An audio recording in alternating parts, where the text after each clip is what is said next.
বয়সে যেন আমার নবীর কদমে আমি শহীদ হতে পারি। চিৎকার বেড়ে বলেন না মারহাবা। আরেকটু জোরে বলেন না আল্লাহু আকবার। এ বাবারা, বন্ধুরা, আমার নবীজি বলল, নিও না তোমার সন্তানগুলোর লাশ, নিও না তোমার স্বামীর লাশ, নিও না। আমার নবীজি, আমার ভাইরা, বিনা গোসলে শহীদানদের লাশ, আমার বাবারা, বন্ধুরা, জানাজা দিও। আমার ভাইরা এইভাবে বিদায় দিলেন, কিন্তু একজনের লাশ আমার নবী বলতেছে, আমার কলিজা টুকরা জুলাইবিবের লাশ আমি দেখতেছি না। এরা কেমন আশেক রাসূল ছিল, কেমন নবীর পাগল ছিল। এখন কিছু আশেক রাসূল আছে আমার ভাইরা, মসজিদের ধার ধারে নাই, নামাজের খবর নাই, ভালো করে ওযু করে নাই, এমনকি আমার ভাইরা কাছে গেলে খাড়ার মতন দুর্গন্ধ শোনা যায়। এই বেচারা নিজের আশেক রাসূল বলে। কথা জোরে বলেন ঠিক না বেঠে?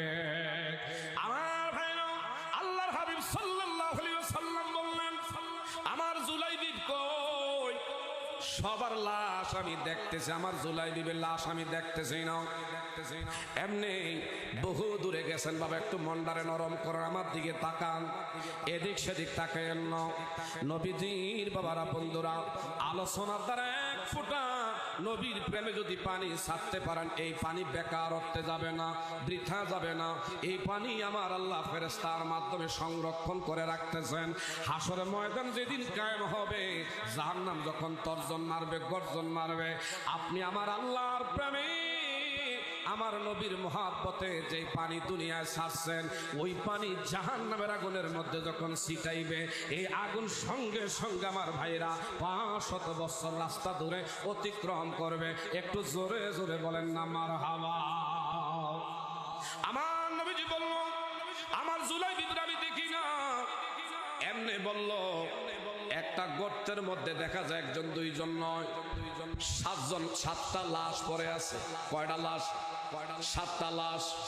আমার বাবারা, বন্ধুরা, কি যে একটা নৃশংস, কি যে একটা করুণ ঘটনা, কি যে করুণ ইতিহাস।